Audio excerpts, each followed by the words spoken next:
my name is John Ongany.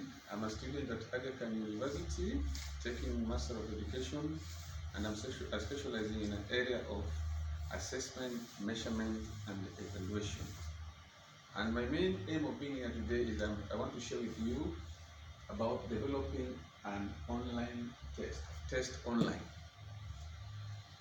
Now, we have reasons for developing a test, an online test, and one of the reasons is to prevent cheating. An online test will have details being stored, and therefore you need some password to access them. So if you don't have the password, it will not be easy for you to get the information. Another reason is the shareability.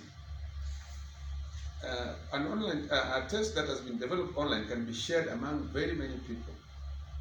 So it can be shared and can be sent to all the students or the learners that are required to do it in large scale. And then of course the last reason is automates grading process. This one generates grading process. So when it is obvious that if you get an A or an A, and A goes with 90%, then definitely it will score automatically. How does it work?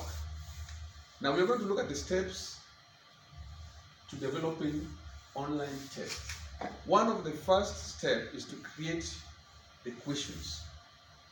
You create the questions. After creating the question, then you design the test. So after designing the test, you'll have to decide on how you want your test to look like. Are they going to be multiple choice questions? Are they going to be true or false? Are they going to be essay type? So you'll design them. And then of course you'll assign the test. You'll decide on which numbers or which questions gets more marks. And then of course you generate the result. After doing that, therefore, you'll mark the test and therefore give the feedback. In giving the feedback, therefore, it means that you'll have to give the results that will be there for the students. Yes. Now, developing a good online test will depend on several other things. The most important thing is that you'll always remember 3 functions of assessment.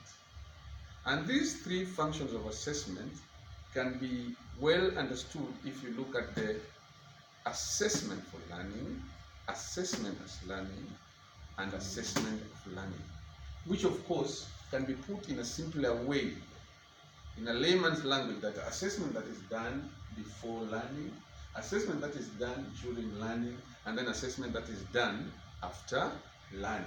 So with this one, this kind of assessment is summed up in terms of diagnostic assessment, summative assessment, and formative assessment, as you can see in that small diagram there. Now, in conclusion, creating an online test platform is a great way to build a learner's database. It is very easy for you to get the learner's database when it is done online.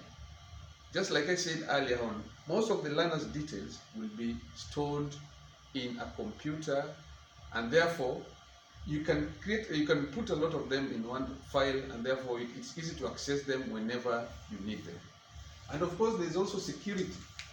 Security and prevention of cheating is also the main concern that keeps people away from running an online test website. So security, in the sense that somebody in charge will have a password. So he's the one who will know who we should let to get access to the test. So it is not easy for the test for cheating to take place, because the test is really guarded in terms of security. And then of course there is an online test, a test that are safe, secure, hence cannot be manipulated. It's not easy to manipulate a test that is online, because there is somebody who is administering them and seated somewhere, and therefore it's not easy. You cannot